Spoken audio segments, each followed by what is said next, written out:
Ladies and gentlemen, thank you for standing by and welcome to the EPA State Environmental Justice Training Webinar. At this time, all participants are in a listen-only mode. I would now like to hand the conference over to Mr. Charles Lee. Please go ahead, sir.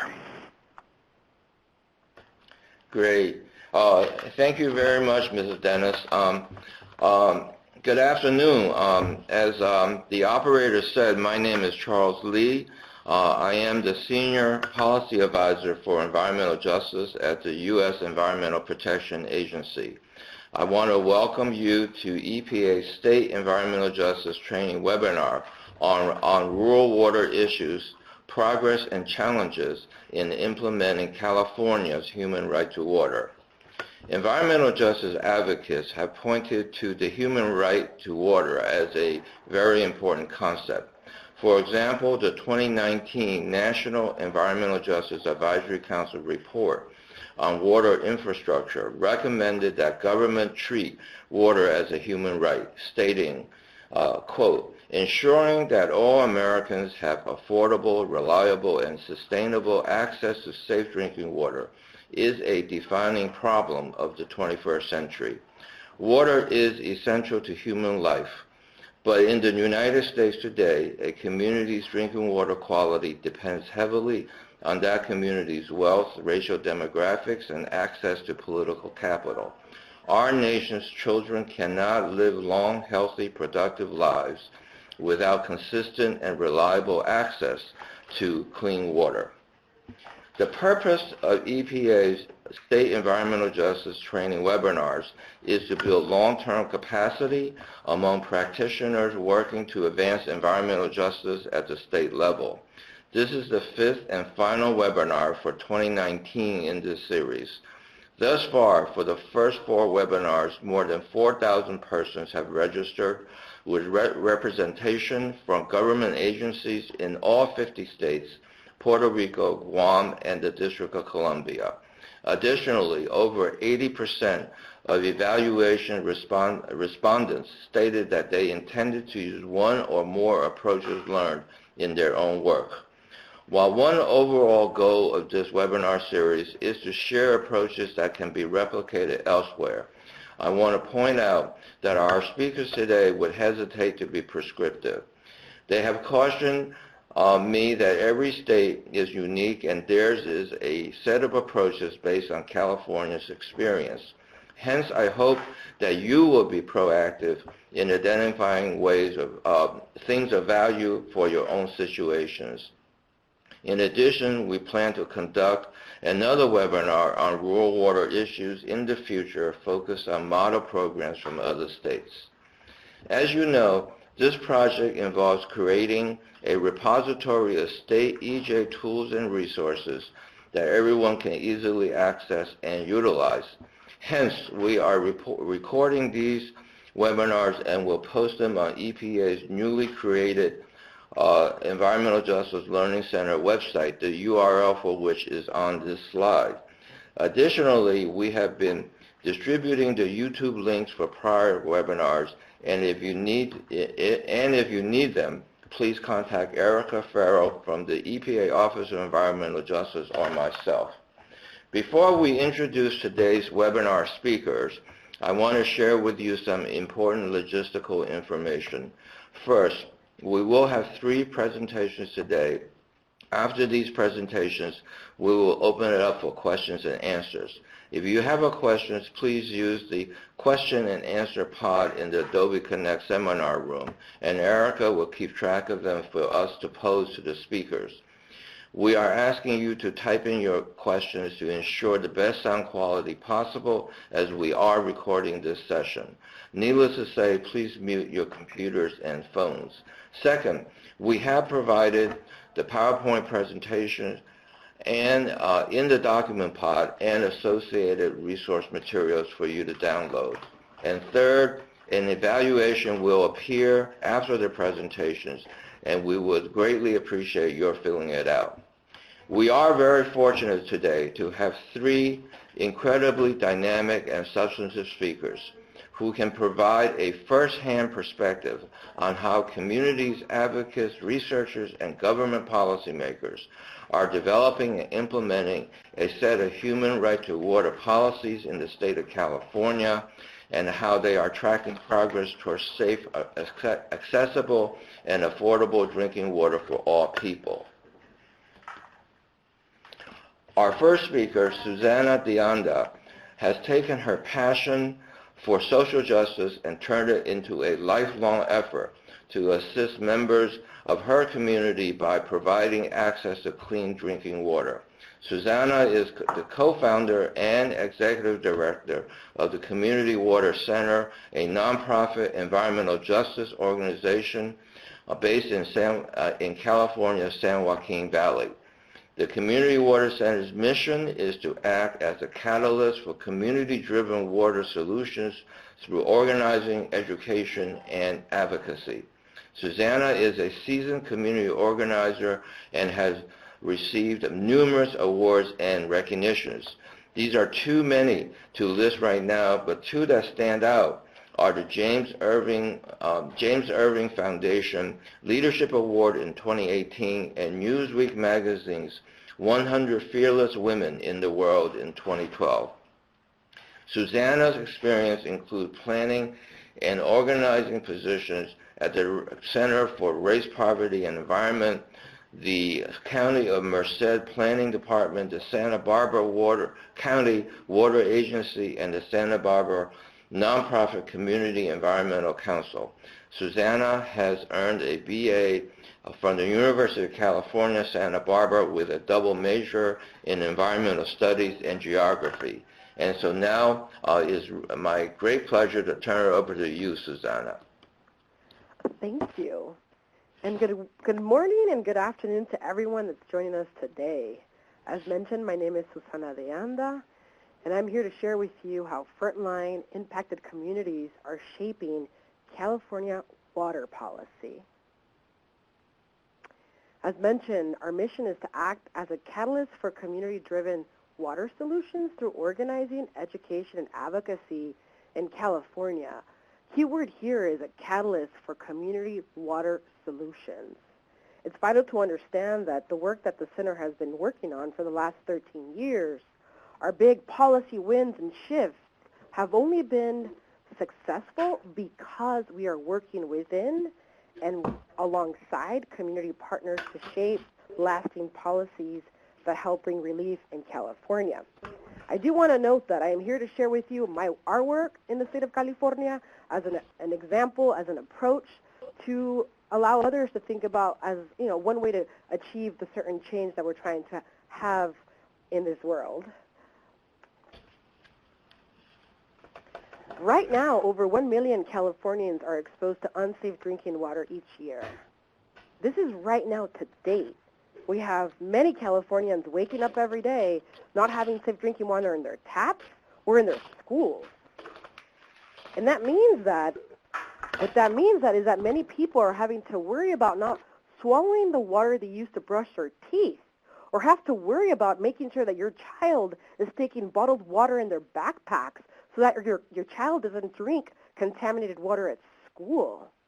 These are the daily habits and stressors that we have to work with in California because we don't have the luxury to drink up from our tap without the worry that we're going to get sick. To give you a sense of scale, well, my organization is found in the Central Valley in the heart of the state of California, Tulare County. This map here shows you the sense of scale, the sense of that this water problem is throughout the entire state. And those are the red stars throughout the state of California that show systems out of compliance that are not meeting safe drinking water standards. So I'd like to show this graph to give you a sense that it's not just in one particular area. However, it highly is concentrated in some communities versus other communities. And we can talk about that in my later part of the presentation. I also want to note that while this map highlights the scale and the spread of contamination, it also lacks a lot of data. This does not include folks on domestic private wells.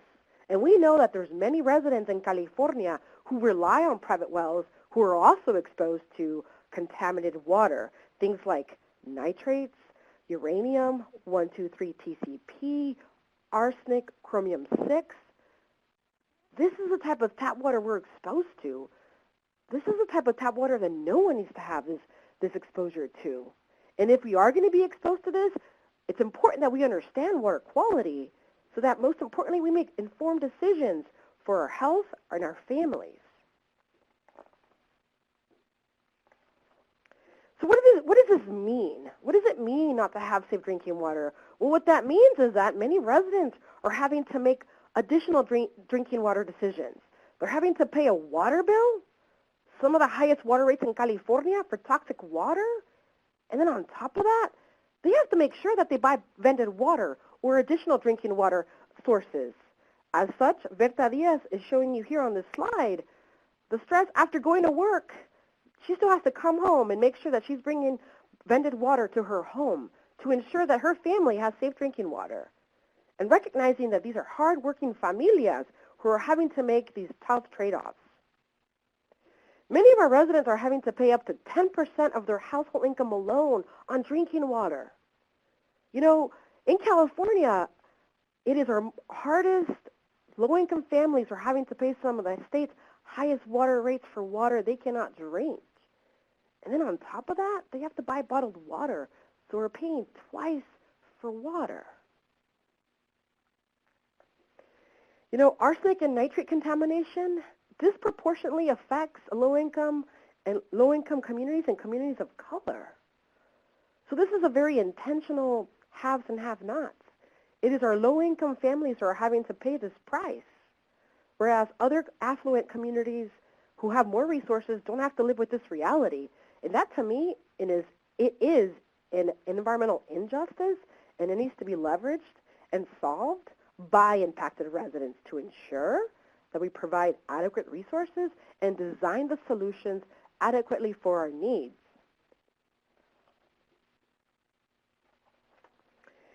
You know, in the work I do as an organizer and as a water advocate, at the end of the day, it's really important that we understand water quality.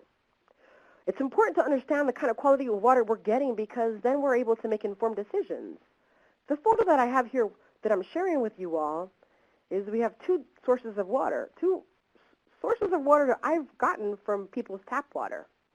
And we like to say looks can be very deceiving because it is the Duker water that's brown and it actually smells like sulfur and manganese is safer to drink than the one that's clear and smell-free from East Rossi because we have nitrates in that water. So looks can be very deceiving. And unfortunately, many of our residents in California are exposed to primary contaminants like nitrates that don't have a smell or a taste. And therefore, you have to make sure you understand the water quality reports you're receiving. And therefore, you have to make sure that the information you're receiving is in a language you understand. You know, the Duker water has manganese and sulfur. That's a secondary contaminant. Aesthetically, that is offensive. And no one needs to be exposed to that either. However, that's not going to give you detrimental health impacts like cancer. From consistent exposure to nitrates, you will get that. So to me, it is vital that we understand water quality from the standpoint of how do I know what I have to make informed decisions. And so a lot of the work that CWC, Community Water Center, does is to ensure that if we are going to create policy fixes, that we fix these policies that ultimately are going to be implemented on the ground. So a lot of the work we've done is making sure that emergency notification information is given to residents in a language that they understand. It does us no good to receive a consumer confidence report in a language I don't understand to make informed decisions. You know, California is a great state, as many states in the country is. However, we have critical issues. It's a very systemic situation that we have in California as it relates to water. You know, when we dealt with the drought a couple of years ago, and it was our impacted communities, our frontline communities who were hit the hardest, who already were exposed to contaminated water, and then many families had no running water when we had the drought. So our communities had to adjust to a new reality. And here we have one of our young youth showing how he had to ensure that his father would jug in these big canisters of water, and then they would use buckets for flushing the toilets in their home and for cooking. This is how we reacted to the drought, and that is a habit that no one needs to react to. And we need to be more proactive to making sure that our impacted communities, our communities that have already been dealing with this injustice, are at the forefront of change, and that relief comes to them faster. Again, the drought not only exacerbated and worsened the condition, it made us understand that as a state, we need to ensure that we had proactive solutions, that we are proactively planning in advance for such realities that we're faced with. And the only way we're going to achieve sustainable and lasting solutions, whether it's a policy or a drought, is to ensure that we're working within impacted residents, to ensure that we create and design proper solutions. Here we have a photo of Simona Magaña. This is an elderly woman whose well went dry for 2 years. She had to make sure that her husband had to jug in water from the neighbor, and then she once again used buckets. You know, this is not okay. It is no accident that the toxic load is heaviest in the most politically disenfranchised communities in California, home of our immigrants, people of color, and the poor. You know what? I get to work with these folks, and it's an honor to work with them, and they themselves are helping shift California policies to work for them. For Community Water Center, we focus on ensuring the state's most impacted communities are driving the decision-making that affects them through 3 core strategies: education, organizing, and advocacy. We focus our work on 3 core interlocking program areas to secure the human right to water. Community power and engaged leadership is fundamental to achieving sustaining the human right to water. CWC employs organizing, coalition coordination, leadership development to ensure power and engaged leadership throughout the entire journey. In addition to that, the Safe and Affordable Drinking Water Solutions Program includes both access to ensuring adequate infrastructure and affordable rates, and also supporting our institutional capacity for scale and to ensure technical and managerial financial capacity for our water systems. And third, sustainable groundwater is important that we protect it and that it's reliable, because over 90% of California residents rely on groundwater as their source of drinking water. All 3 of these programs need to ensure that we work together, and that ultimately 3 of these programs are going to help us have reliable drinking water and achieve the human right to water. In 2012, California managed to pass the first law in the nation, the human right to water. And I can tell you this was one of the most appropriate and best organizing tools in the state. It allowed us to have conversations about drinking water. It allowed us to have a perspective around the human right to water and what that meant, and why it was important that the state recognize that we didn't have this right for all Californians, and the recognition to pass this law into existence and implementation is even that more important.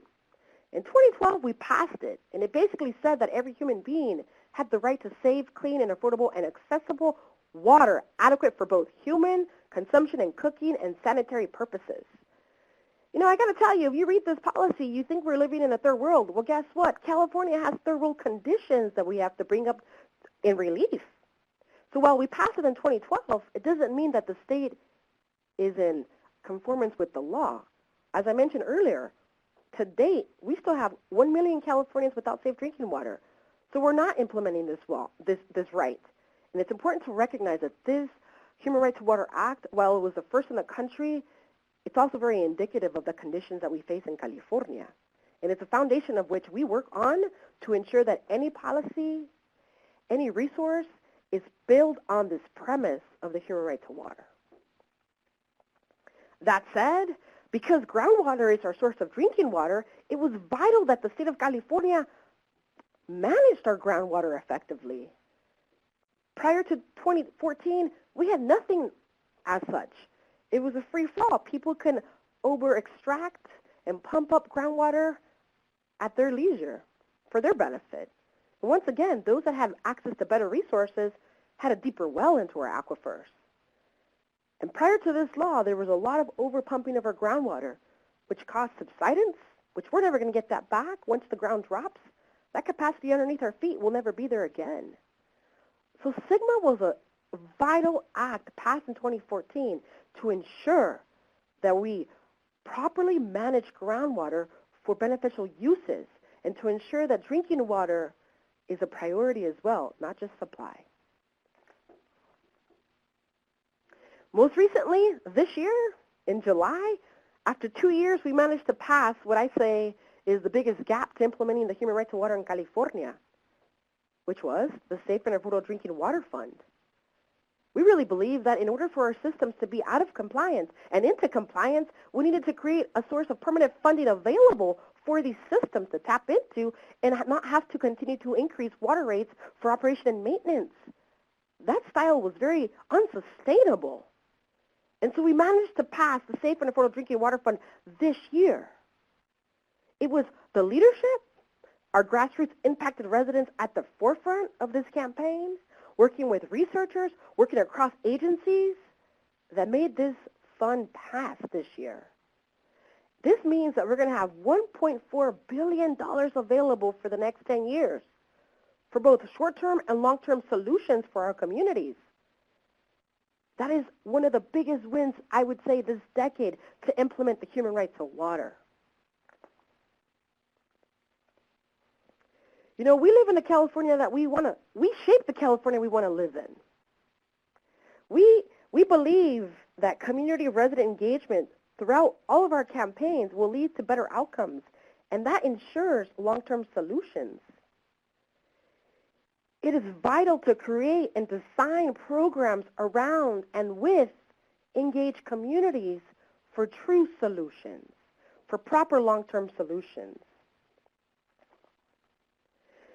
It is also very important to recognize that those of us in decision-making spaces carry a lot of responsibility on the quality of our life and or condemning future generations to continue to live in this reality. It is our decision-making bodies and local water boards and state water board officials who hold a lot of power in the quality of life in the state of California. And so therefore, it's important that we work with stakeholders. It's important that we create relationships so that we make better informed decisions that don't continue to condemn California in a world where we can wake up and drink tap water without the fear of becoming sick. Thank you. I believe clean water is a human right, and that should never be a privilege.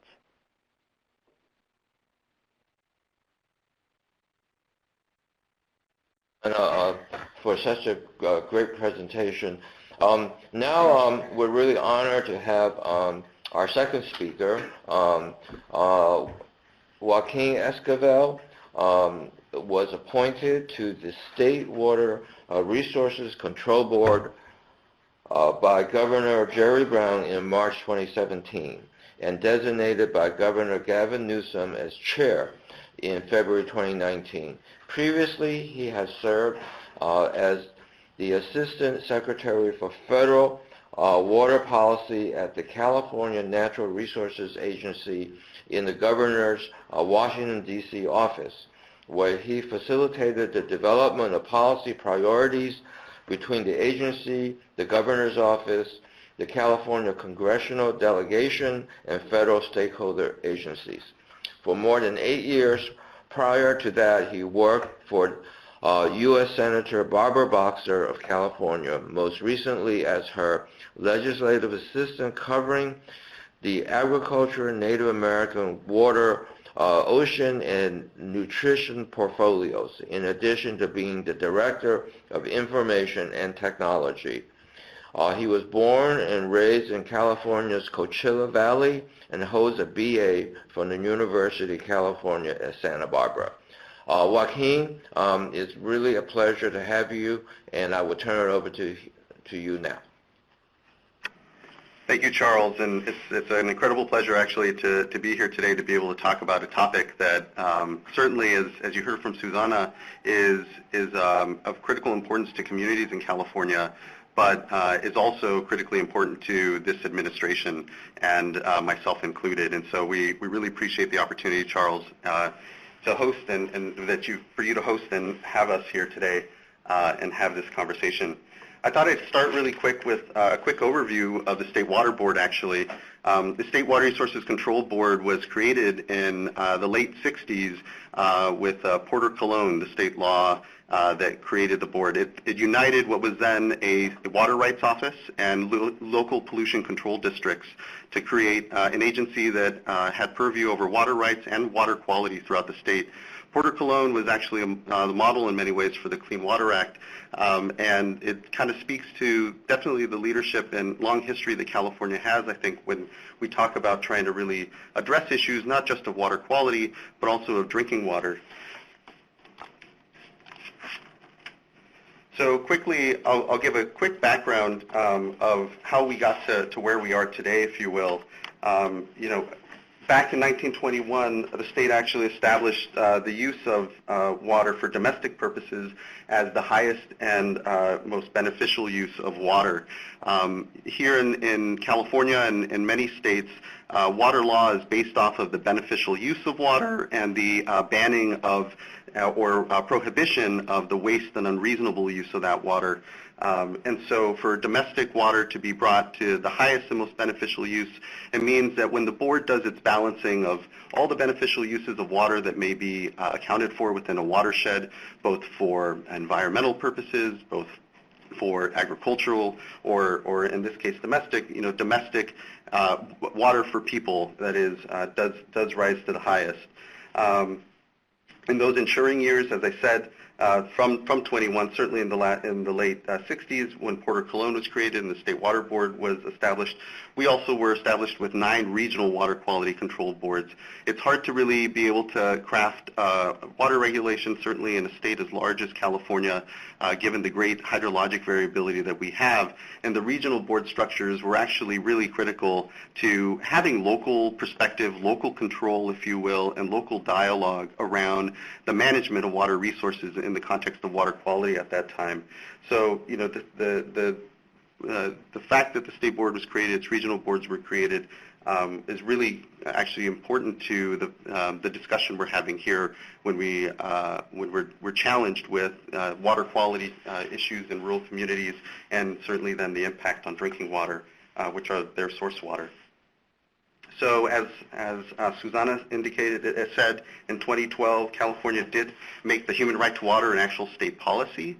But with that, it was embedded into the water code itself.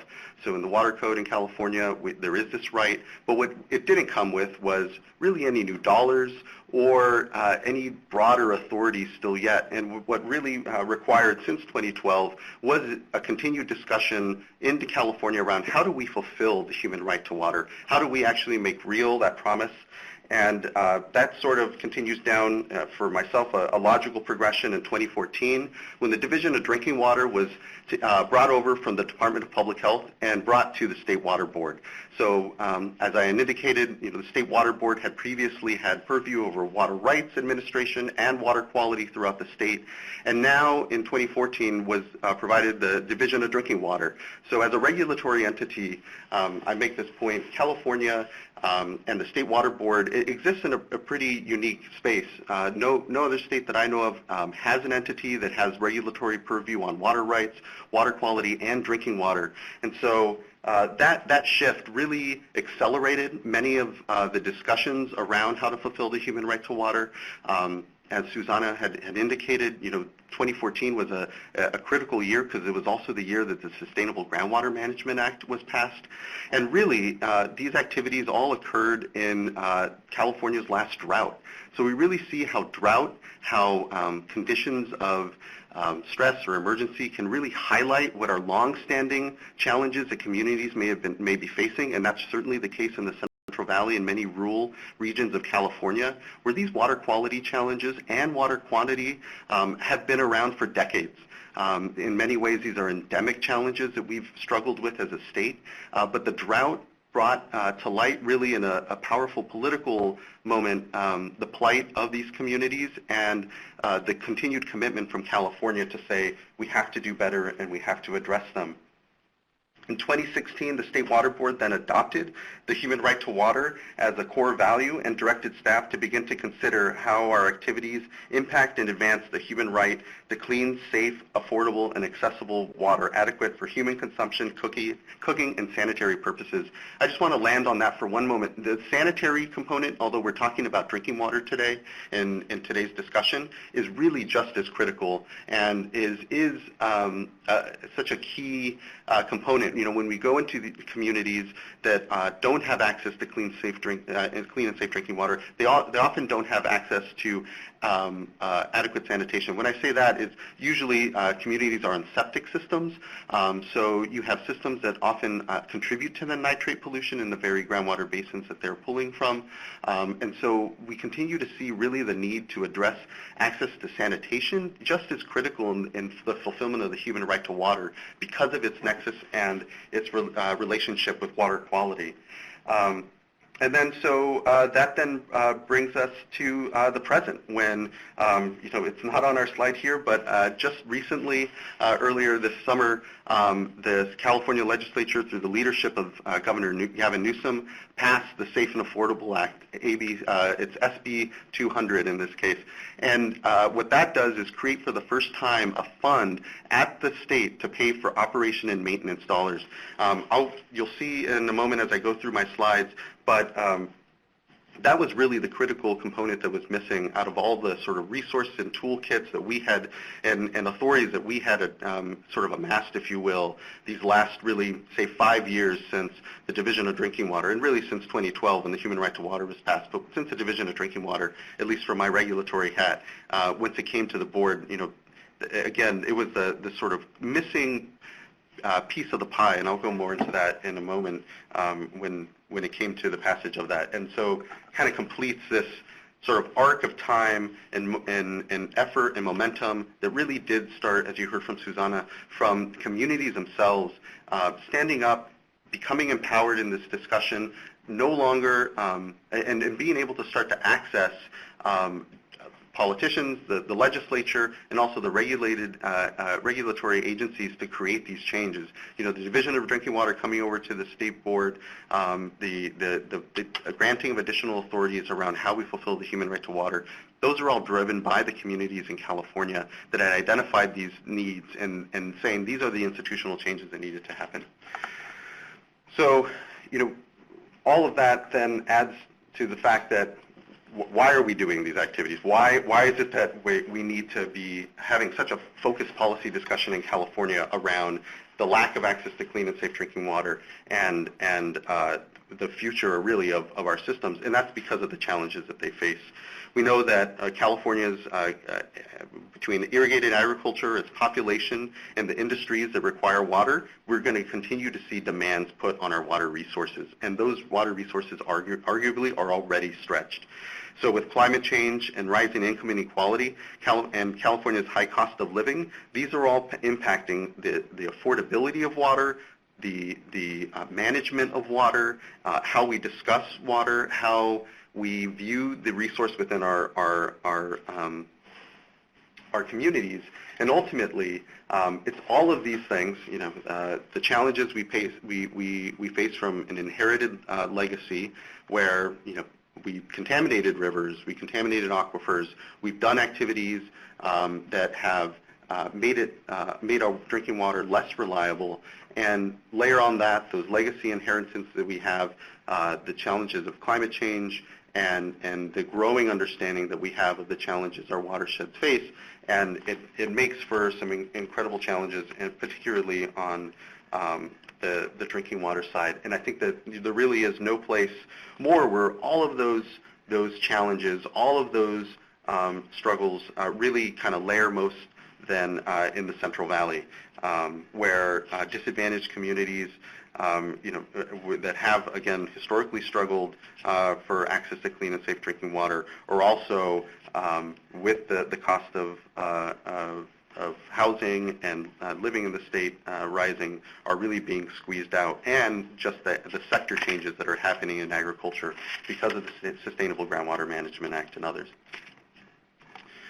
So I won't belie this again. Ultimately, those challenges add up to a challenge around the access to clean and safe drinking water, both, just the quality, but then also the affordability. We've seen rates raised by 45% since in 2015 compared to 2007 in California.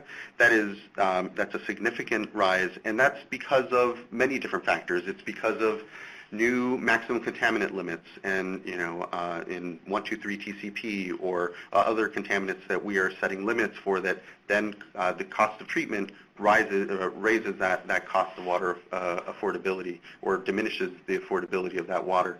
And so there's also you look at the generational investments that have been made in the U.S., in California decades ago, and the decline in those investments over those decades. And what we're left with now is a moment where we're really needing to reinvest in these systems. And that reinvestment, that replacement of pipes, the replacement of aging infrastructure and systems is going to continue to cost money. And we see that reflected in the fact that the water continues to grow less affordable.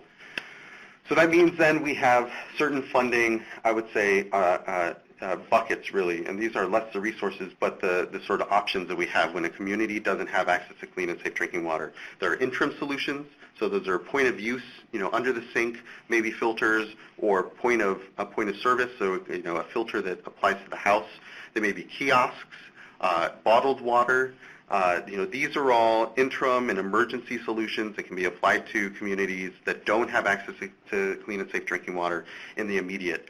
Those interim solutions then are ultimately just handoffs to what are longer-term solutions, and those are always those big buckets are always capital funding, dollars for actual projects and investment, and then technical assistance. And now, with the recent Safe and Affordable Fund Act, that new bucket that we have in that list is, in fact, operation and maintenance dollars, which communities haven't had. Quickly, I'm going to go into two. It's sometimes hard to talk about all these kind of policies or what we've been able to amass in the state in the abstract, and it is helpful to root it in a community. So we will go into the Central Valley here to the community of Lanier. They have struggled as well for well over a decade with challenges to clean and safe drinking water. They had 2 wells that exceeded their arsenic limit for maximum contaminant limit for arsenic. The community serves about 660 people, 153 connections. In 2005, they received a USDA funding grant for construction of an arsenic treatment plant. That plant was in operation for 1 year, and then the district was no longer able to afford and maintain the treatment of that plant due to a lack of just technical, managerial, and financial capacity. So, it's an example of where a capital solution was brought in, but there was this underlying inability to maintain the system, and is why, again, this new fund, the Safe and Affordable Fund, would allow for a small delta to be ensured, that, or at least a plan to ensure that maintenance is maintained and a source of funding for it. So the community then came to the Division of Drinking Water through a petition in the court in 2009. And we've been working with the community for the last decade around this. And, I bring this up because, we're close to a long-term solution here for the community. But as you can see, it has not been a quick process.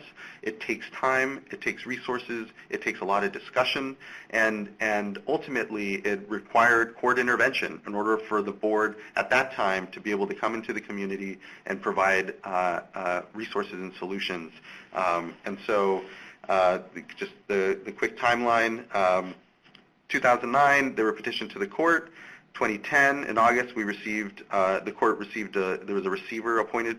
And then through 2007 and 2010, we had emergency funding for some pump failures, a water line break, electrical panel failure. That's the $43,000 and plus in emergency funding. We went ahead and were able to get about $400,000 in a planning grant out. And in the interim, we're providing bottled water to the community and to great cost. So The latest development is that now we've detected benzene in one of the new wells that we are looking to put in, so we're currently monitoring for that. And again, I think that, as a snapshot, it certainly speaks to the complexities of what communities face, but then also the long timelines that can be for these communities when we talk about ultimate solutions. And what this fund finally allows us to do is really accelerate and have a different tool. That tool is really, I think, going to lead us to what we think is what has to really happen, and it is one of the more difficult conversations, and that's regionalization and consolidations. We look at, when we talk about the human right to water, when we talk about the number of systems in California that don't meet their maximum contaminant limits, their basic, their primary MCLs, if you will, 95% of those systems are under 500 connections. So we know, and this is why this is such a critical topic in rural communities, we know that having a ratepayer base in order to maintain operations, to address new contaminants as they come, to meet those challenges we talked about in the context of climate change, you really need the ratepayer base in order to do so. A new drinking water treatment plant for an MCL or a new contaminant that's been detected is in the tens of millions, oftentimes, of dollars, or at least millions. And so when you're talking about a ratepayer base of 25 connections, 30 connections, it is often insurmountable amount of money. And so really what SB 200 and the Safe and Affordable Fund will allow us to do for the long term is provide for regionalizations and consolidations. So, of the authorities that the state legislature has given the state board since the Division of Drinking Water has come over to the State Water Board is a mandatory consolidation authority. We have the ability to go into a community and mandatorily issue consolidation orders for failing systems to nearby systems that are able to take them in and absorb the smaller system. It takes a long time to work through those mandatory consolidation authorities, obviously, well-intentioned, and obviously to do so because of how difficult these conversations can be in communities. But what's been pretty amazing to see across the state is that for our mandatory consolidation authorities, we have seen an increase in actual voluntary consolidations. Where maybe we saw 1 or 2 voluntary consolidations in the state a year, we have now seen 41 in the last year alone, and 100 over the last 2 years. And so, those are encouraging because that regionalization discussion is critical, I think, to how we're going to address the challenge of clean and safe drinking water, and even particularly in rural communities where often physical consolidation is impossible, but virtual consolidation, if you will, is where you're sharing an operator, you're sharing a circuit rider, servicer, you're starting to consolidate, or at least start to gain those economies of scale for the services that larger urban water districts, I think, and those that are supplied by it take for granted rather.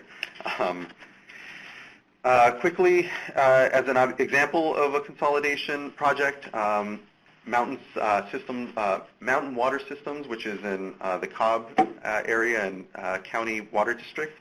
This was 8 public water systems. It was some physical consolidation. It was managerial consolidation, but ultimately, what it was these communities, after a wildfire had come and really impacted the community and impacted the water districts, it created an opportunity for the community to have a discussion around what the future of their system might look like, and that maybe it didn't make sense for there to be 8 public water systems within this small area that really only comprised ultimately 500 connections, and that together were a stronger entity. And those are conversations that we're hopeful that our fund will allow us to continue to have. But to be candid, these are oftentimes long-standing divisions in communities that have excluded communities, as Susanna had indicated, in the service of clean and safe drinking water, and our continued challenges and how we help communities realize that it is together, that seeing themselves and how they share water resources is maybe the biggest door that they can walk through, and how we really mend the divisions and the inequities that we see throughout California in communities, that it's not just about water, it's about disenfranchisement at different levels as well. The other toolkit and the tool that we have, obviously, is, as I indicated, replacement water. And here is a quick example in the Tulare area where 8 kiosks over the next year are being installed by the Kings, Tule, and Kauai coalitions. They were established for group compliance and monitoring requirements around, and this is nitrates in the area, in the community, impacts to drinking water because of nitrates. That is, these interim and replacement water solutions will continue to be an important tool in our toolkit as we address these things. And so, again, the interim solutions look like bottled water or kiosk solutions. In the case of Tulare, we're also, I'm very interested in ensuring that we have a discussion around point of use devices as well as interim solutions. What is the appropriate time scale and scope for those as, communities have regionalization discussions. And then, most importantly, is the community impact on and input on what those solutions are and what they are to expect. I think it has to be the communities themselves that are aware of and making these solutions, or these decisions rather, for themselves on these interim solutions, because that's how we get the best policies. Quickly, the other thing that we have going on in the state is our Low-Income Rate Assistance Act and the report that we're developing for the legislature. The legislature directed the State Water Board to come up with a statewide low-income rate assistance program, not unlike you see, say, on the energy side or other utilities. What we don't have across in California is a low-income rate assistance program, which can have great benefits to affordability. And as we said, water continues to become harder and to finance and certainly less affordable.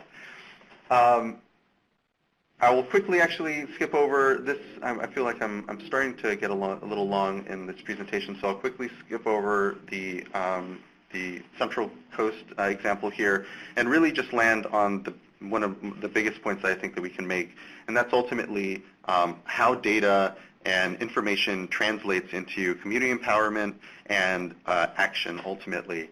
And so when we talk about the human right to water, when we talk about so much of our work, it has been one of the most powerful sort of parts of this discussion has been around data transparency, and really translating data into information for communities. And that's where the Human Right to Water portal comes in. It was our first attempt in a good landing spot for us when it came to how best to communicate how many systems we have out of compliance. Compliance on the drinking water side can mean very different things. You can be out of compliance for not reporting on something. You can be out of compliance for not meeting an MCL. And even if you're not meeting a maximum contaminant limit, that compliance window of out of compliance, you can actually be serving clean drinking water at that point to your customers, but still be out of compliance because you need to test, so many times quarterly. So the Human Right to Water portal was really critical, I think, to being able to accurately represent to Californians the scope and nature of the challenges that we're facing. And so that brings us to my nice segue for Carolina at OEHA to be able to start to talk about this a bit more. But what we did was we worked with the Office of Environmental Human Hazard Assessment, I think Health Assessment, and Carolina, you'll have to correct me there. I only have my acronym here, to work on a human right to water report and tool that better synthesized over the last, a snapshot of about 5 years of data around these various metrics on access, affordability, and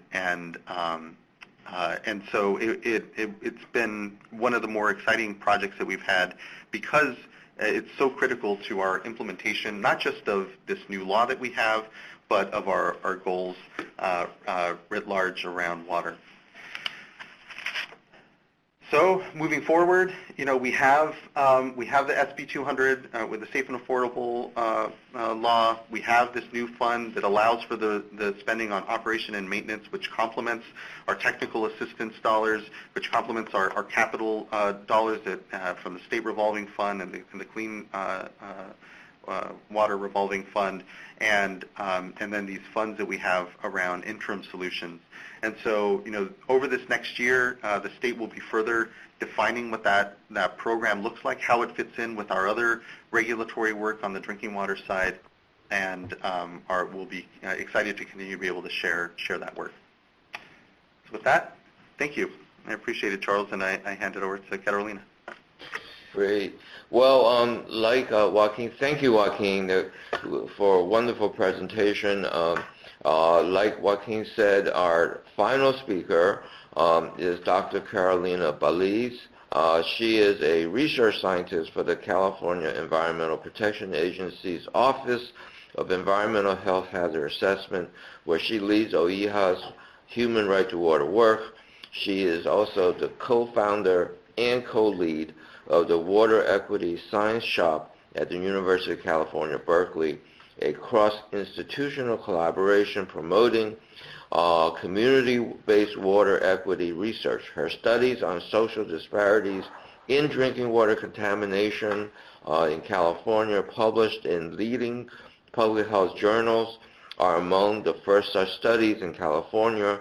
Prior to joining OEHA, she was a postdoctoral scholar at UC Davis and worked as a research scientist with the Community Water Center.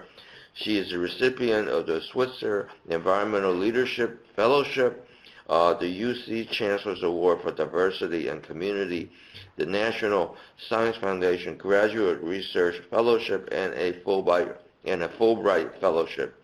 She holds a PhD and Master's from UC Berkeley in Energy and Resources and a BS in Environmental Science from Brown University. So Carolina, I will turn it to you to give our final presentation. Great, thank you for having me, and it's great to follow on the words of Susana and Joaquin. I think this final presentation will kind of round out the conversation, especially based on what our Chair Esquivel was talking about. So what I want to talk about today is how do we think about achieving the human right to water in California by using assessment, tracking, and data tools to look at how the state's community water systems are doing. So some of these points I'll just be brief as they were already mentioned, but as we've heard today, the safety, accessibility, and affordability of drinking water creates a host of challenges across California. We see many of these challenges impacting small water systems. Disproportionate impacts are felt by small communities, low-income communities, and communities of color. And on top of these challenges, we have among our 3,000 community water systems, we have aging infrastructure, unreliable supplies, and unaffordable water rates. So as our previous speakers mentioned, California's Human Right to Water law was enacted to help address these challenges. And as part of this effort, the State Water Board enlisted OEHA to help develop a framework and an analytical methodology for assessing how the state's water systems are doing with regards to providing safe, accessible, and affordable drinking water. Broadly, OEHA's mission is to protect human health and the environment through scientific evaluation of risks posed by hazardous substances. So this, the request from the Water Board fits broadly with the type of scientific evaluations that OEHA conducts. And thinking about the human right to water more broadly, developing an understanding of where are we at historically, where are we at with a baseline, and then how do we look when we start tracking outcomes and results into the future, that's really an essential part of the human right to water, in general, because we have to be able to monitor how we're doing to see how much we can progress into the future, since that's the ultimate goal. So how do we identify baseline trends? OEHA recently released a draft report and data tool that describes this approach. It's a two-part work product. On the one hand, we have a draft assessment report, and this report assesses our community water systems in the state across three main areas or components: water quality, water accessibility, water affordability. Those are kind of the bedrock of the human right to water. And then the report allows us to provide system-level results that highlight our baseline trends, with the idea that we can then assess how we're doing over time as we keep tracking this information. The second part of what we released last month is an interactive draft web data tool, which I'll talk about later in the presentation. And here the goal is for both members of the public and different governmental agencies to have access to information so that they can then make relevant decisions or have important information that they might want at hand. So next, what I'll do is actually walk us through the proposed framework that we present in the report and give you a sense of what our report provides. I'll show some links at the end for those that are interested. You can follow up further. But basically, we take the language from what's in our Human Right to Water Law, AB 685, and we can think of water adequacy as having three components: quality, accessibility, and affordability. And we developed 13 proposed indicators measured at the scale of the community water system. And we look at data from 2008 to 2016. And we applied our approach across the state. And so just as an example, on the right-hand side is a map of circles. Each circle is one of our roughly 3,000 community water systems that then receives a score and set of indicator results. And I will mention, as Joaquin had pointed out, the current draft is focused on domestic water quality, and of course the sanitation piece is an important part to bring in. And so when I go through these next slides, I'll point out some of the areas for future work that we're also thinking about. But to focus on what's in the report currently, so the first component, or one of the first chapters, looks at how are we doing with regards to water quality. And we have 4 exposure indicators and then 3 compliance indicators, which I'll describe. But we basically start with the idea that exposure and compliance are 2 separate but interrelated pieces, and they're both important from a public health standpoint to see how we're doing with regards to achieving the human right to water. So for exposure, we start with what's our annual average contaminant concentration across 19 key drinking water contaminants.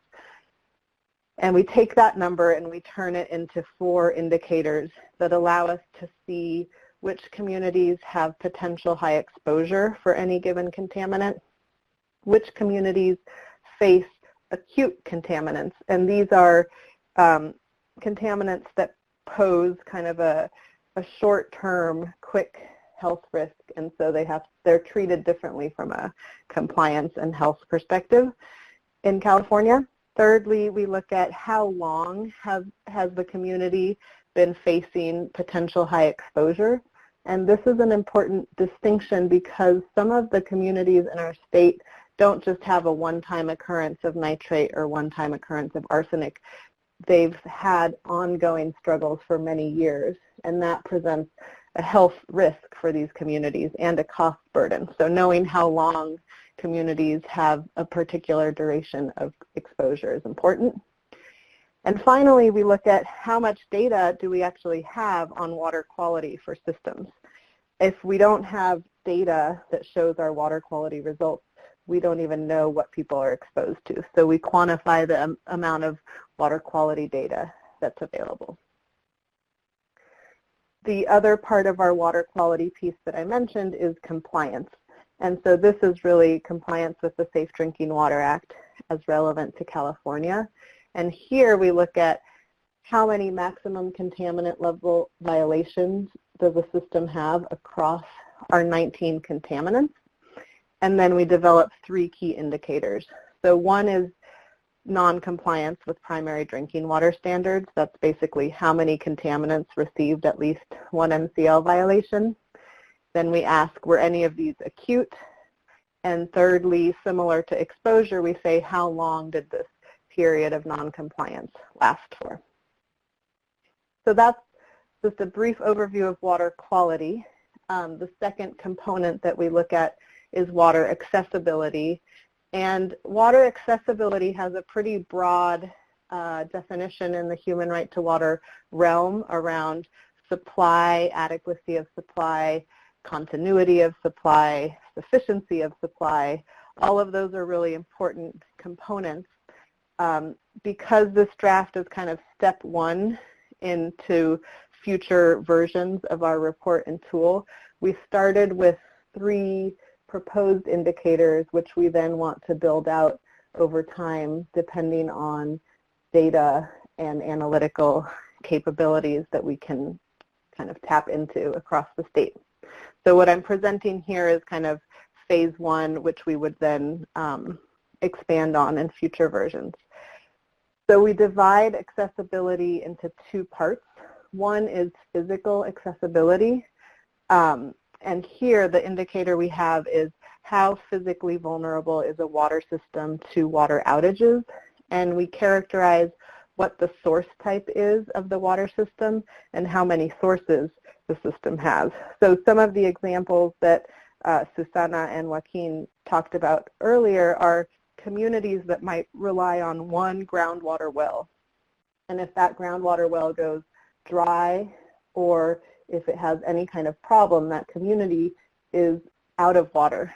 And so that would be one of the more extreme cases of physical vulnerability. But there's a range of how many sources a system has. So we characterize that for this indicator. And then on the other side, what we capture is institutional vulnerability. So again, some of the stories you heard earlier really get at the capacity that water systems and communities have to address their drinking water challenges. And so we have 2 indicators that try to get at some of these institutional factors. One is an approximation for institutional constraints, and we look at what's the size of the system and what's the socioeconomic status or disadvantaged community status of the system. So that gives us a sense of potential institutional constraints. And then the second indicator is managerial constraints. And here we use the number of monitoring and reporting violations that a system has to approximate whether the system might be facing managerial constraints. So for example, in some cases, if you don't have the right type of operator in the system or the appropriately trained operator or just the resources, they may or may not be able to be implementing the types of Safe Drinking Water Act requirements that are technically required. So that set of violations around monitoring and reporting are meant to capture those potential managerial constraints. And as I mentioned, future steps are really to think about additional indicators that can address other aspects of accessibility. The third component in our report and data tool looks at water affordability. And here we take the basic concept that is used fairly broadly, both nationally and internationally, that looks at what's the affordability ratio that a given customer might face. And this is basically what's your monthly water bill at a set amount of water relative to your income. Based on the data that we have, we actually define our affordability ratio as the water bill at 600 cubic feet, which is in line with a basic water needs concept in the human right to water realm. And then we look at what's the income of the water system, since it's actually hard unless you do a survey to know what a household's particular income is. So we take that basic concept And then we developed 3 different indicators. One says, what is your affordability ratio at the median household income level? So this tells us 50% of the households in a community have this level of income. So what's the affordability ratio or the water burden, the water cost burden for that portion of the population? That's an important indicator, but the human right to water, one thing that's important is to really look at how are some of the most vulnerable populations in our community or in our state, how are they doing? And so for affordability, it's really important to ask how are some of the more extreme types of poverty or households facing that type of poverty, how are they doing? So our next 2 indicators look at the affordability ratio for those living at the county poverty threshold, and then the third one is the affordability ratio for those living at deep poverty. Deep poverty is basically half of county poverty. I'm not going to get into the technical details of all of this. I'm happy to answer questions if there's interest, but that just gives you a general sense that our 3 indicators provide a snapshot of both, how's 50% of the population doing, and then how are some of the more extremely vulnerable populations doing. One thing that's important to note here in this conversation around data, since it's really important to have data to be able to track the problem, we do have a significant gap of affordability data in the state, and so we are working on exploring efforts to fill in water cost gaps so that we could have a full picture of the impact across the state. That gives you a little bit of a snapshot of what's in the report. How do we expect people to use it? There's a variety of ways that this information can be used. On the one hand, the report itself can help answer questions such as how long did an elevated concentration last, or which systems face physical vulnerability challenges.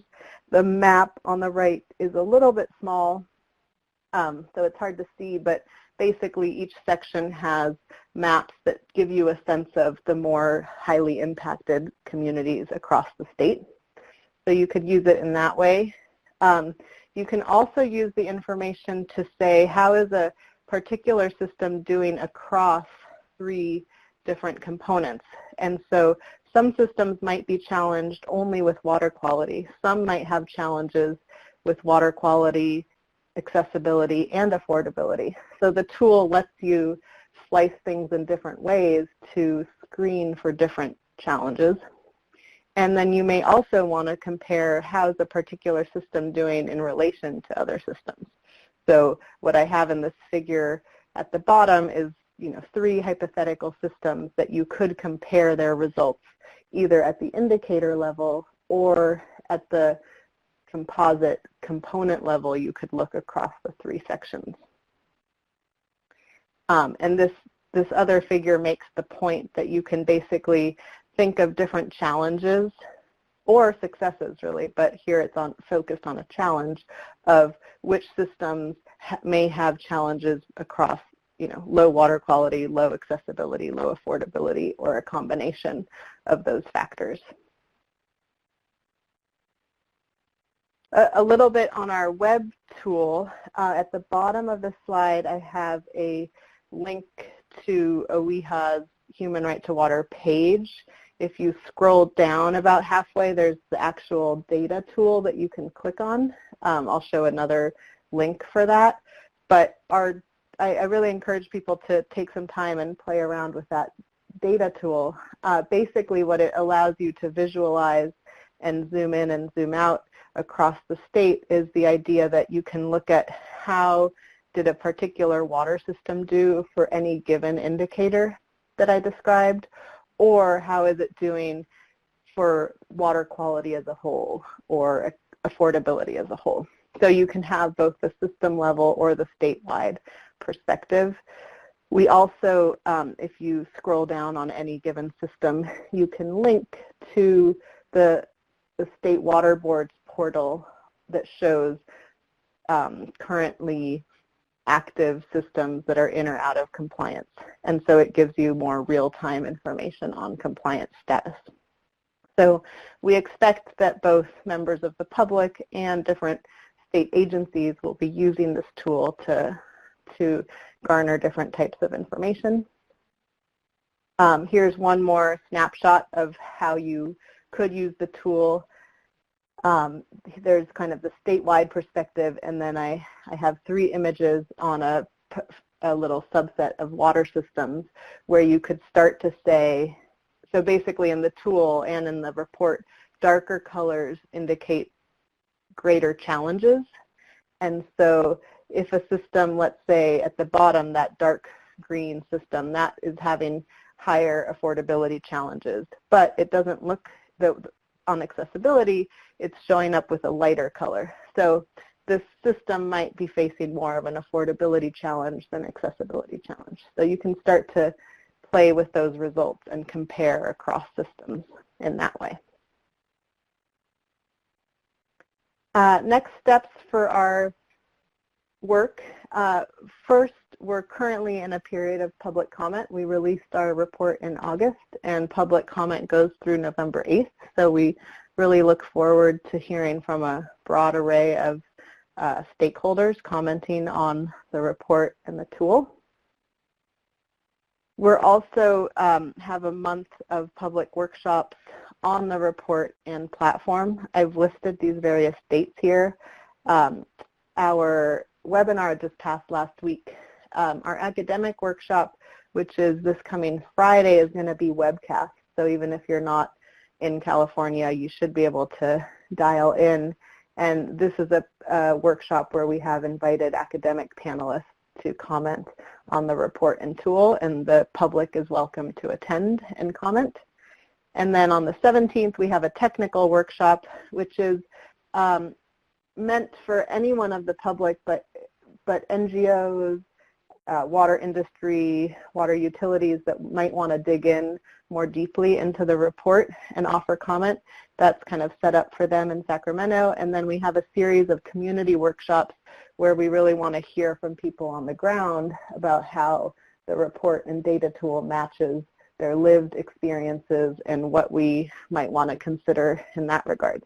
So I encourage everyone to kind of look at our website to stay up to date on our workshops and any updates to the report. And then future versions of the tool and the report are kind of a longer term set of next steps. So we plan to finalize this first version at some point, hopefully early in 2020. And then in addition to finalizing that report, there's ongoing data gathering and analytical efforts and thinking about how do we expand what we have in the report connected to both what are other topics, like how are communities on domestic wells doing, how do we pull in sanitation, and also how do we just update the data more generally. So in conclusion, just to reiterate, OEHA's draft Human Right to Water report and tool is an important part of our state efforts to evaluate our drinking water challenges and create solutions, especially with the idea that tracking progress and outcomes is really an essential part of assessing the human right to water. And we hope that the results allow state, local government, researchers, and communities to track water system progress over time. With that, I'm just including some contact information, and I will pass it back to Charles. Thank you, and thanks to all 3 of our speakers for these great presentations. We are now going to start the question and answer period. If you have questions, please do put them down in the question and answer pod, and we will try to address as many of them as possible. I'm going to kick it off with a set of questions to each of the presenters. And let me start with Susanna. I think perhaps the most inspiring part of the efforts in California to make the human right to water a reality is the changes that have taken place at the community level, not just in terms of new programs perhaps, but also, but more importantly, in the ability of communities to advance their own solutions. Can you talk a little bit more about this? Sure, this is Susanna. I think it's important to recognize that the community level is the human level. It's where we interact and we engage and we live. It's where we should thrive and be healthy. So it's important that we understand that a community is where we live. I would say that at the community level, our water systems, the public water systems, both public or private or domestic wells, in order for us to ensure that they provide safe drinking water, we need to ensure that we design funding available for them to have that resource and to provide that. It's also important to recognize that the contamination that we live with wasn't caused by people living in these communities. We didn't cause that pollution. However, we're in a stage of a lifetime where we want to fix and solve this pollution. So at the community level, to advance community solutions, it's important that government understand their role and agency to make better decisions to both protect and prevent further contamination, and then most importantly, have funding available for communities to ultimately drive their decisions on the solution that they feel is best for them. And it's important that we understand that urgency is also a factor, and the lived experience is also a science, and it's also a fact. We can't wait to have the best data and the most comprehensive data to make better informed decisions. We can't do that because we are living in a situation where it is a public health threat. So at the community level, for us to look at affordability, water quality, we have to look for economies of scale and bring about change that's going to be lasting. So it's going to be important that we have more of a community-engaged decision-making process, that when we talk about solutions, that when we talk about policy and resources and funding and data, that we're engaging with residents in our communities. It is not okay to government agencies to start creating data or drafting policy without the engagement of community partners, because as a state of California, it is a statewide community. And so I just want to reinforce that. Specifically, the Lanier discussion and case study that Joaquin shared with us is a very good example of how if we're not working with engaged residents for the long-term solution, when we fund systems to bring in a big treatment plant for arsenic, when we fund such a big component and we don't think about economies of scale, then it's not useful. In Lanier, we had that. We spent over $2 million on a treatment plant. And we're not currently using it because it's not affordable, because it's only working with a very small set of stakeholders and connections, so it's unaffordable to use that treatment plant. But if we had thought of a bigger scale, we would have brought in nearby communities that are also affected by arsenic, and that would have made the cost less to use the treatment plant. So at the end of the day, the human right to water is only going to be implemented if it's driven by impacted residents. This is not a case of only science or a case of engineering. It's a case of ensuring that we have adequate solutions designed for impacted residents and communities. Great. Thank you for that, Susanna. Next, I want to just ask Joaquin. In preparing for this webinar, you've mentioned innovative programs in other states which are addressing issues of rural drinking water. And so the question is, what are some examples of model programs that you have learned from and are putting to use in California? Thanks, Charles. Yeah, I appreciate that. Obviously, given the focus of today's topic is, California, its programs, some of the innovation that we're dealing with, I do want to make quick and often mention that we don't do everything right here, that we do have challenges that we don't somehow have all the solutions, and that we do rely on discussions and looking across the nation at our sister states, and knowing that they struggle with these very same issues. So it's not as if somehow California is unique or privileged in just having some leadership here. And so, for me, one of the states that always really shines out in some of the regionalization discussion is Kentucky. You look at Kentucky, and in the early 80s, when 79 or so, they had 1,700 different water systems. That matches a trend throughout the nation when we talk about the number of systems, drinking water systems that are regulated in any one state. Here in the state of California, we have, if you include our state smalls, which are those connections under 25, over 7,000 drinking water systems throughout the state.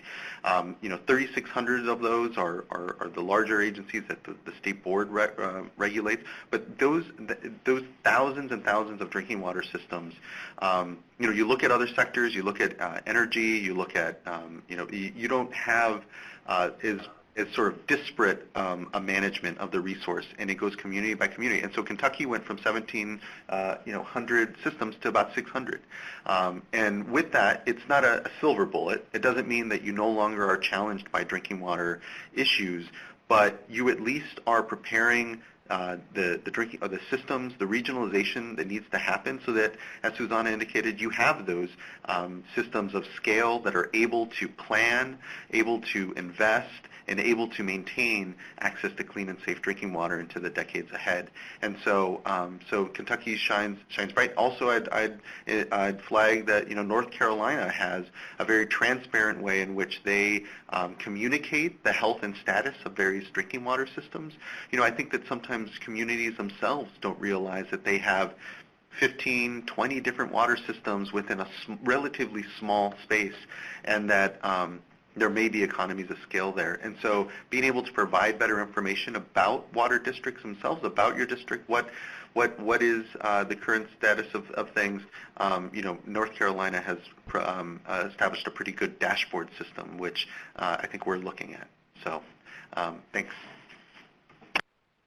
Thank you, Joaquin. Next question I have is for Carolina, and this has to do with something that many people across the country have been asking about, which is how to identify disadvantaged areas which are vulnerable to a lack of safe, clean, accessible, affordable drinking water. So can you discuss ways that have been developed in California to accomplish this? And I think I may want to move to this slide for you to help answer that question. Yes, sure, Charles. So I think I would back up by just starting with the idea that disadvantaged communities, there's different ways to think about what is a disadvantaged community with regards to drinking water. One example, I won't re-plug the OEHA work, but OEHA's work is trying to look at what are the multiple layers of challenges that communities face, and you can filter by those that are more institutionally constrained, are smaller, and of lower socioeconomic status and resources.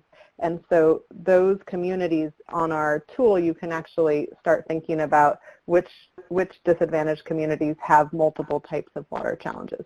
So that's on the OEHA side. What I have on this slide is a recognition that there's a host of efforts both across our universities in California, across other state agencies that are thinking about this question. And so in California, our Public Resources Code defines a disadvantaged community formally as a community that is earning less than 80% of the state median household income. That equates to about $49,000.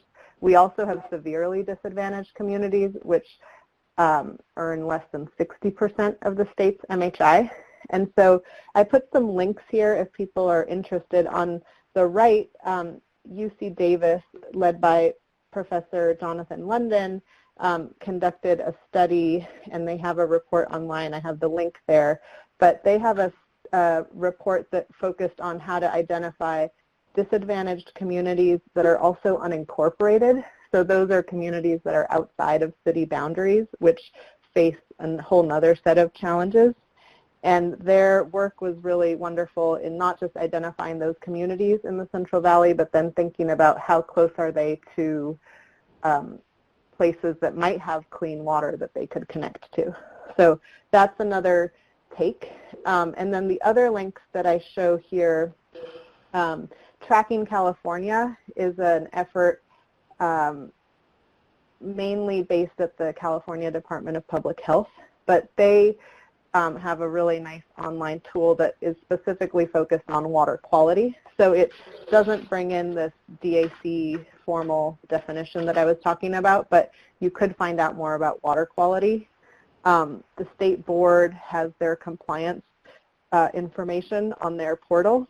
And then another OEHA tool, which is also aimed at getting at this idea of cumulative impacts, which really impact disadvantaged communities, is OEHA's CalEnviro screen. And there you can both look at how our community is doing with regards to drinking water, but also a host of other environmental exposures. And so that's for those users that might be interested in thinking about things beyond drinking water and really just environmental challenges in general. So hopefully that answered your question, Charles. Thank you. And we had lots of questions that came in, so let me just start with a couple of them. And this has to do with how does the state agency do outreach? What kind of targeted outreach are you conducting to reach underserved populations in rural areas? There was a related question in terms of how is this being done for California tribes in terms of the human right to water. So, Joaquin, can I pose that to you? Yeah, definitely. I appreciate that question. You know, we here at the State Water Board, we have an Office of Public Participation. It's a relatively small office. We have about 5 or 6 individuals, a bit more. With the recent law that was passed, we'll have additional members of the Office of Public Participation. But we really depend upon community groups, frontline community groups like Community Water Center, self-help enterprises, and others that are the ones that have the relationships, that have the trust. Certainly as a regulatory entity, we're not often viewed as first the most, trustful when we're the ones setting a table or having a discussion.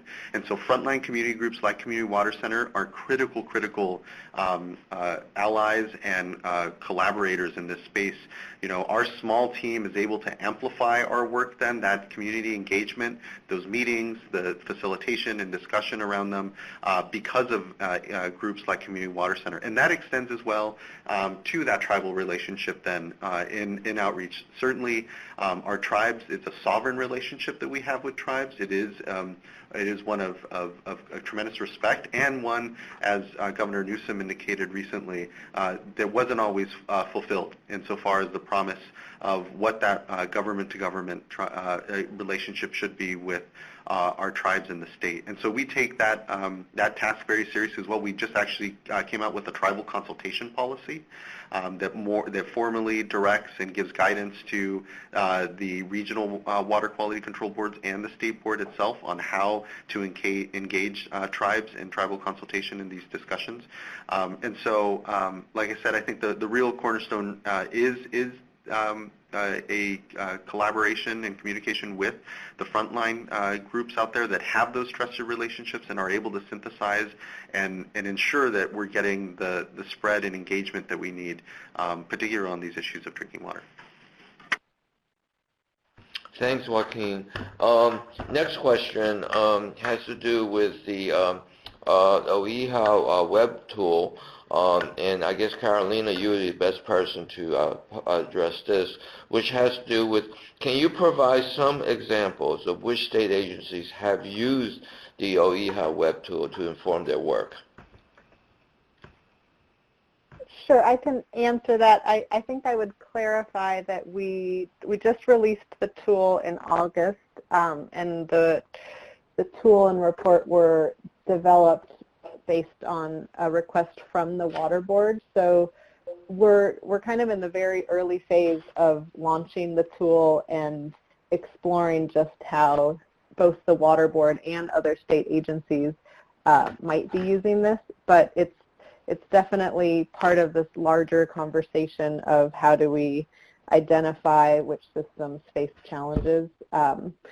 Joaquin might want to say more about that, but one key user is hopefully the Water Board, so that's kind of an area of ongoing conversation. And then there's other state efforts.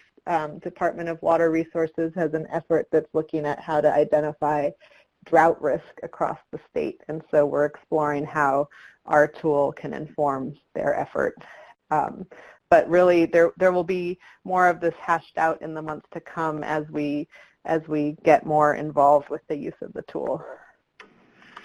Yeah, I'm excited for being able to definitely use, the tool is a snapshot. So it's a 5-year kind of looking back snapshot. But I think that those snapshots are going to be really critical as we roll out SB 200, the Safe and Affordable Fund, the program, where dollars are going to be going. This year is going to be such a critical year where, we're standing up the program as we speak. We're hiring a workforce, and we're articulating with stakeholders and others throughout the state what exactly these funds are going to be used for, how they complement our other programs, and where they fit. And the OEHA tool is that sort of context under which this program is being developed, if you will. And so, what it doesn't allow is for a member of the public to go in real time and say, okay, what is the current quality of my water? How do I know, what is a current condition? And I think we have to be careful to make sure and provide that, because what it won't tell you is what your water quality is now, but it will give you a better indication across time as to how we're doing around these metrics. And I think that we look forward to being able to use it in that context and have another snapshot here, and or figure out how to update it more regularly. But nonetheless, I think it's an important tool for sure. Great. Thanks, Joaquin and Carolina. Next question is a really interesting one, and I'm not sure who is the best to answer it, but you can definitely all jump in. And so this has to do with having situations where a mandatory consolidation of a failing system has been ordered, but borders a more affluent community that's opposed to it. So, can you speak? Can you speak to that and the steps that may be necessary or to take to facilitate that type of consolidation? I'd like to speak to that. This is Susana. Mm-hmm. I think that both in situations where we have failing systems, whether they're next to an affluent community or another community that's struggling to meet safe drinking water or capacity, those are the situations that we've been faced with. So CWC has been working in an area where exactly that. There's been this community that for over a decade, they are unable to have a quorum with their board, and their system is failing as it relates to drinking water quality. And I think that so in the state of California, we have this authority of SB 88, which is this opportunity to have a forced consolidation or a voluntary consolidation to ask systems to consider connecting with each other. I think in the past, prior to this year, without the fund, there was a lot of hesitation in that because there wasn't money available to actually say if you're going to force them to consolidate, assuming you're working locally with both districts and asking residents what they feel about that and how they want to be engaged in the process. We didn't have money to actually implement the consolidation. Now, but that's changed now with the Safe and Affordable Drinking Water Fund. Now the State Water Board has the authority and also the resource to support such action. And I think it's important to recognize that as we think of regionalization or consolidation or cost-effective resources, as we share resources, like what model works best for local residents? And it's so important that we build lasting relationships based on trust, and that we create change at the pace of trust. Many times our systems, people are trying to do the best that they can, and you can't just have agencies come in and say you're going to have to do it this way. That kind of attitude and top-down analogy doesn't work. And it's really this bottom-up, creating space to talk about potential solutions, to talk about what the data is showing, talk about the data gaps, talk about affordability. And I think we quickly understand that local communities, whether they're in failing systems or not, there's a lot of expertise on the ground that needs to be part of the discussion. And I think that now that we have funding in California to actually do some consolidation or regionalization, we're going to be looking at a different phase of long-term solutions. But those long-term solutions have got to be driven by impacted residents engaged in that process. I would just plus up everything Susanna just said. I mean, it's exactly it. I don't think, at least at this point when it comes to the state board and our engagement, that we've gone through a mandatory consolidation process yet where it was that direct tension. But we are, as Susanna said, we do see it though in communities out there around, sometimes in the voluntary space. But it has been difficult to say, yes, maybe there's a disadvantaged community here, a more affluent one here.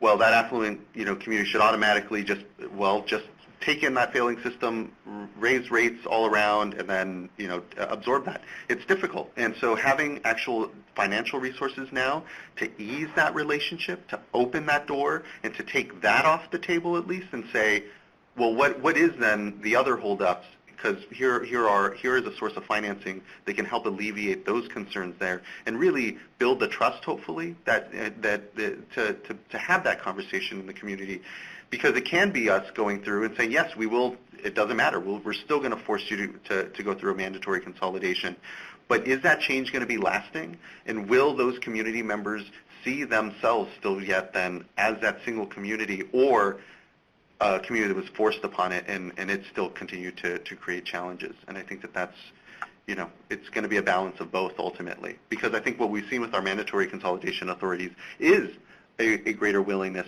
for voluntary consolidations. Those 41 that have just happened in the last year, those I think would not happen but for maybe sometimes the threat of the mandatory consolidation. So, but certainly these funds will be what allow us to really actually come to the table and take at least that part off and say, how do we build these communities into the decades ahead? Because it's about, where are we going to all be in 30 years? In 2050, knowing where climate change will be, knowing where, population growth, all these other stressors, what are our communities going to look like? And, this moment is, I think, an opportunity to take that mantle.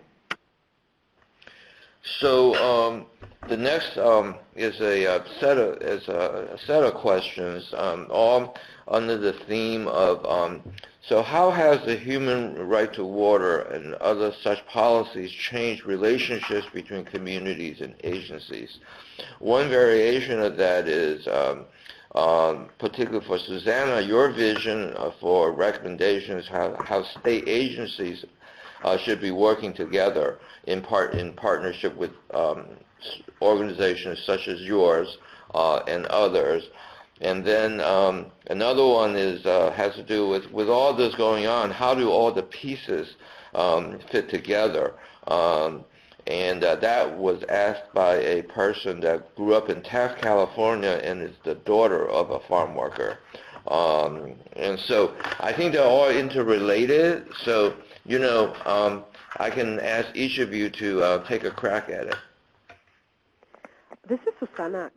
I would say that the foundation of even the framework of the human right to water in California was driven by impacted frontline communities. It wasn't agencies that came to us and said, let's draft, we need a policy that says this. No, it really did come up out of need, out of necessity, to force the state of California to recognize that we have a problem, but most importantly to figure out the solutions, not to stay stagnant on a problem. So I can tell you that I think it's really important that on whatever social issue we're working on, it needs to be driven by impacted residents. As a nonprofit, my job is just to help coordinate and advance the priority of impacted residents. So the human right to water framework and laws, that law and the laws that are based on that foundation, we need to give credit where credit's due. It is our impacted residents that for a long time have lived with this unjust reality. I mean, we're talking about Californians living without safe drinking water for decades. And there's going to be quite another decade again, probably, to have safe drinking water. Now, that said, I feel like we're moving in the right direction. The relationships across stakeholders of government and researchers and NGOs and other key stakeholders has definitely shifted in the right direction towards trying to find sustainable win-win solutions. That's a huge shift in the last decade, where we see government, as Joaquin mentioned, leaning on NGOs to ensure that we can work with our own expertise. Community Water Center is able to talk about community needs and bring them to the forefront with community partners and be able to ensure that agencies create the right space to have these empowering discussions that need to be held at the right time, with the right tools, with the right facilitators. So I think that we're moving in the right direction. We have a lot of improvement to go still, because I will tell you that success will be when California's tap waters are safe to drink without the fear of becoming sick. And so I think this is a really important relationship to recognize that we all hold a different niche and expertise, but it's valuable and super vital that we all work together to ensure that we can have lasting solutions.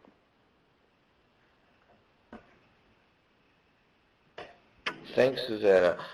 Joaquin or Carolina, did you want to add anything to that? Carolina, did you have anything to add? Otherwise, I can add something too. I think I would just echo and reiterate Susanna's point that both in the environmental justice movement and kind of policy making in general, that voice of community and the power of community is central and key, and certainly it has been for the human right to water.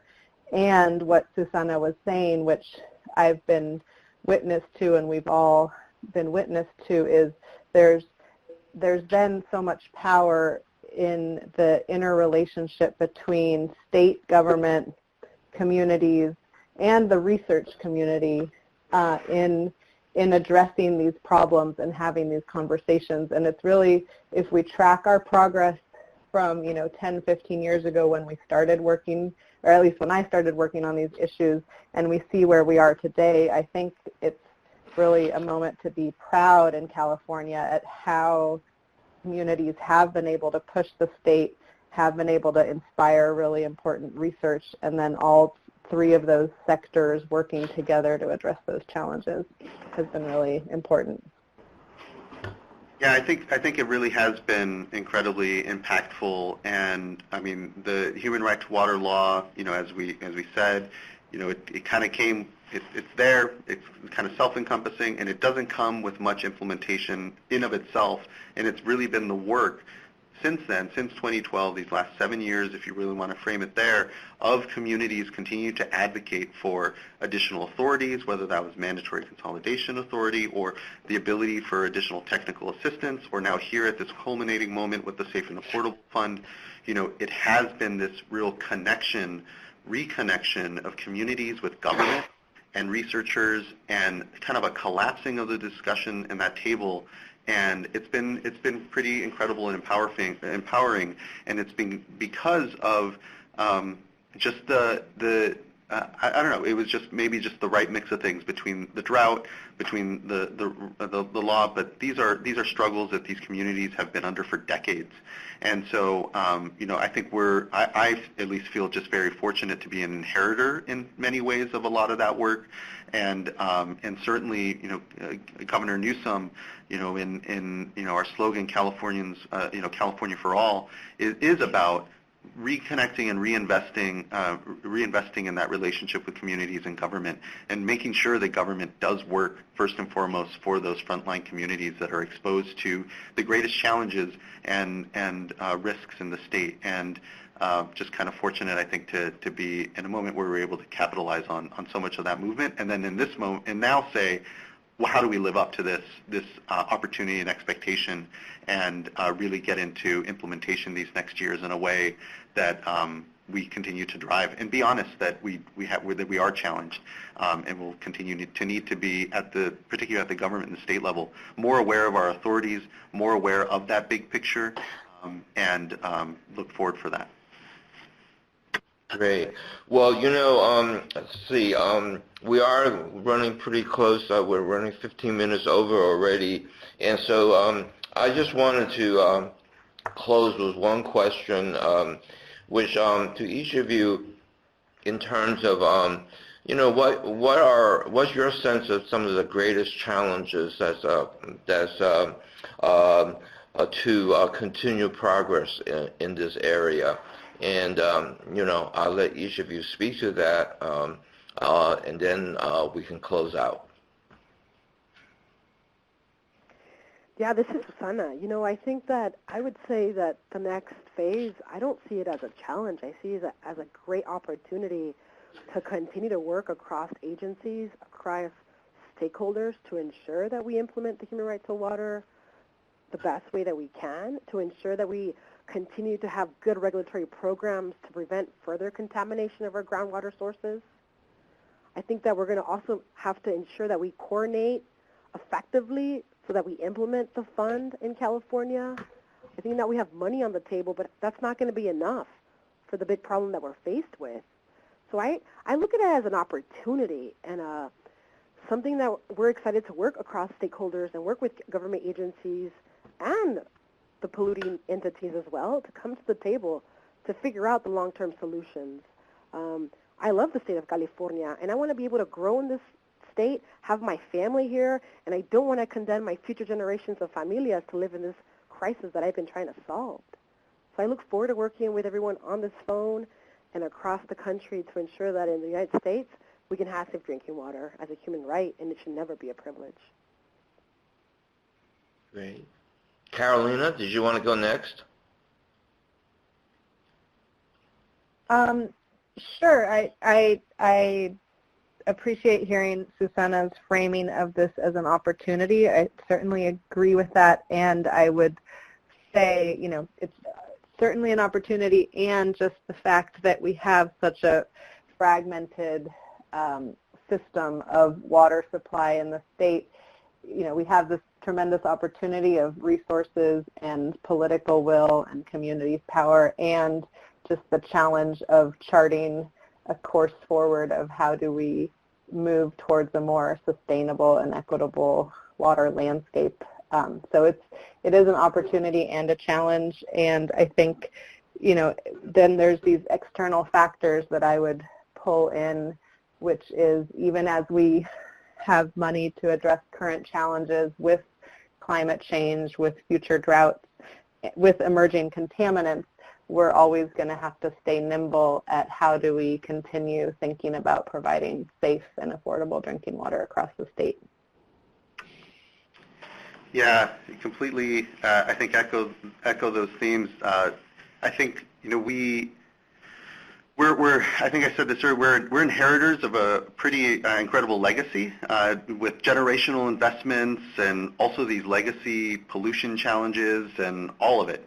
We're kind of inheritors of that, and I really do feel that we're kind of at a generational moment where those investments have kind of come. Their time has come. We need to have a reinvestment, a generational reinvestment in those drinking water and water systems writ large, and it's going to be incumbent upon all of us to contribute to that. And I think the challenge in there is there's just a lot of inertia sometimes, institutional, political, and otherwise, for how things are. And I think that we can't possibly move fast enough given climate change and the threats that we kind of see to that water system.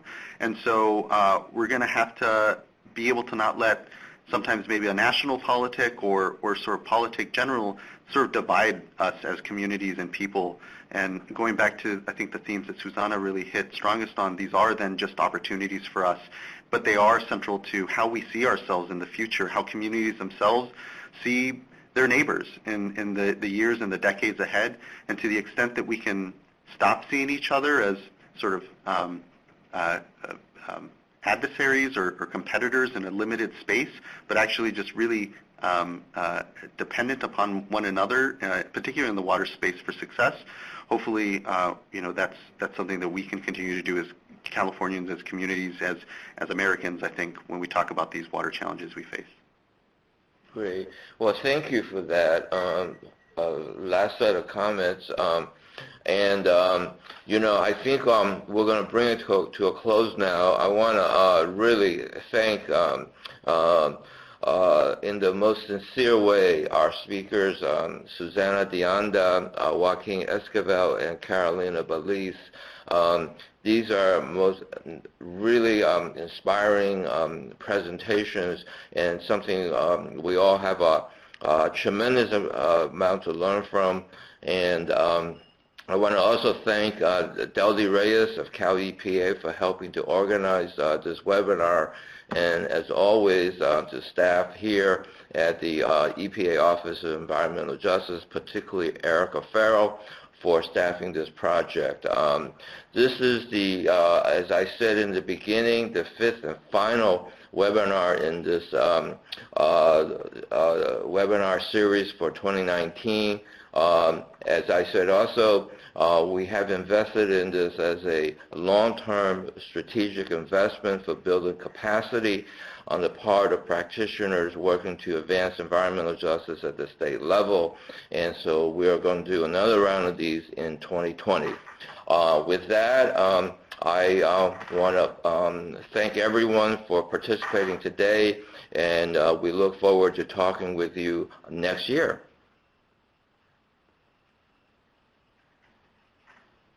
Thank you.